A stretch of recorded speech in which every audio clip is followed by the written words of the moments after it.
পানি আমাদের শরীরের জন্য অত্যন্ত গুরুত্বপূর্ণ। এটি শরীরের বিভিন্ন কার্যক্রম সঠিকভাবে পরিচালনা করতে সাহায্য করে। সাধারণভাবে প্রাপ্তবয়স্ক মানুষের শরীরের প্রায় ৫-০-৬-০ পানি নিয়ে গঠিত। পানির অভাবে শরীরে ডিহাইড্রেশন হতে পারে, যা শারীরিক কার্যক্রমে ব্যাঘাত ঘটায়। পানির প্রয়োজনীয়তা: ১. দেহের তাপমাত্রা নিয়ন্ত্রণ। ঘাম এবং শ্বাসপ্রশ্বাসের মাধ্যমে শরীরের তাপমাত্রা নিয়ন্ত্রণে পানি গুরুত্বপূর্ণ ভূমিকা পালন করে। ২. পরিপাক ক্রিয়া, হজম প্রক্রিয়া এবং পুষ্টি শোষণে পানি অপরিহার্য।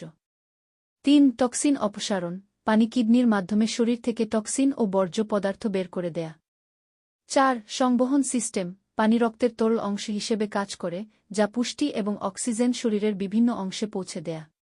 ৫. জয়েন্ট ও টিস্যুর সুরক্ষা। পানি জয়েন্ট ও টিস্যুতে লুব্রিক্যান্ট হিসেবে কাজ করে।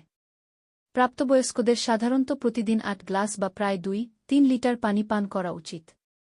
তবে এই পরিমাণ ব্যক্তির বয়স, শারীরিক কাজকর্ম, আবহাওয়া ইত্যাদি বিবেচনায় ভিন্ন হতে পারে।